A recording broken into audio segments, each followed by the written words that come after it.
People who have no faith in this dharma are unable to attain me. No matter how wonderful the knowledge and how effective the path, it remains useless to one who refuses to walk on it. Krishna कह रहे हैं हिंदी में कि आत्मज्ञान, परम सत्य या मैं कौन हूं जैसे प्रश्नों में श्रद्धा होना आवश्यक है। श्रद्धा का मतलब अंधविश्वास नहीं, बल्कि खोज की ईमानदारी, सत्य की प्यास और भीतर झांकने का साहस। अगेन, खोज की ईमानदारी, सच की प्यास, सच के लिए प्यास, और अंदर, खुद के अंदर झांकने का साहस, करेज। जो केवल सतही दुनिया में उलझे रहते हैं, भीतर की ओर नहीं देखते, वे अहंकार, ममता, भय और लालच के चक्कर में फंसे रहते हैं। कामी, क्रोधी, लालची, इनसे भक्ति न होए, भक्ति करे कोई सूरमा, जाति बरन कुल खोए कबीरा।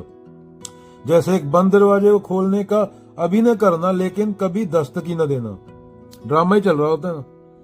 माला दी, रुद्राक्ष दिया, चमनप्राश खिराया, दिमाग की बत्ती जल गई, वो लाइटन हो गया, उसका भूत उड़ गया हवा में, वो चुड़ैल बन के उड़ गई, वो शरीर उसका पीपल के पेड़ पे रह गया, आत्मा उसके नीचे गिर गई। ये मूर्तें चलती हैं। मान लो मेरे पास स्मार्टफोन है, अभी मैं स्मार्टफोन लेके बैठा हूं, पर मुझे इंटरनेट की ताकत का पता ही नहीं, ना उसको समझता हूं।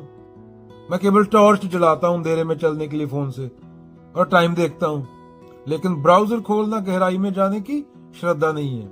ऐसा ही होता है जब कोई इंसान केवल शरीर और मन की दुनिया में अटका रह जाता है।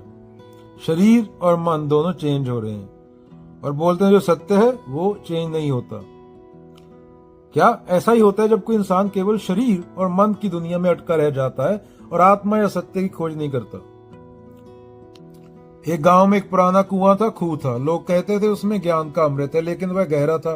कुछ लोग डर के हमारे पास नहीं जाते थे। कुछ ने कहा ये बकवास है, हम तो नल का पानी पी लेंगे। पर एक छोटा बच्चा जिज्ञासु, जैसे अर्जुन में जिज्ञासा थी, वह हर रोज कुएं के पास जाता, थोड़ा रस्सी डालता, और एक दिन उसने अमृत भी पा लिया। संकेतक बात बोल रहा हूं, अमृत जैसी कोई चीज होती नहीं।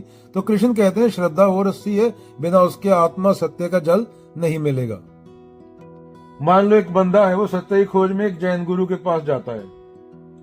गुरुजी मुझे भगवान चाहिए, मुझे मोक्ष चाहिए, मुझे कोई रास्ता बताइए। गुरु ने कहा अच्छा अंदर वाले कमरे में जाओ। वो बंदा गया, थोड़ी देर बाद लौट के आया। गुरुजी दरवाजा तो बंद है। गुरु मुस्कुराए और बोले धक्का दिया? बोला नहीं। तू तो वापस आ गया। हाँ। गुरु हंसे। तो भगवान को दोष मत देना, तुम्हें दरवाजे पर दस्तक ही नहीं दी। श्रद्धा नाम की कुंजी तेरे पास थी, तूने इस्तेमाल ही नहीं किया। गुरु कहना चाहता है जो लोग श्रद्धा के बिना सत्य या आत्मा का दरवाजा ढूंढते हैं, वो बीच के रास्ते में ही लौट आते हैं, बीच में से ही लौट आते हैं, माने पार भी नहीं जाते। अभी किसी बंदे को पुल पार करना हो तो वो पुल पे ही घर बना के बैठ जाए, गृहस्थ आश्रम, और फिर कहते हैं कुछ नहीं मिला। श्रद्धा कोई सुपरस्टिशन नहीं है, कृष्ण बोल रहे हैं। It is the courage to knock and wait. तब तक खड़काते रहो जब तक खुले नहीं। Seek and you will find, ask and it will be given to you, knock and the door will be open. I think ये बाइबल का है, मुझे याद नहीं कहां था, कहीं पढ़ा था। Seek and you will find, ask it will be given to you, knock and the door will be open. गुरु क्या कहना चाह रहा है? सत्य का दरवाजा हर किसी के सामने खुला होता है, पर मन की शंका उसे दीवार समझ लेती है।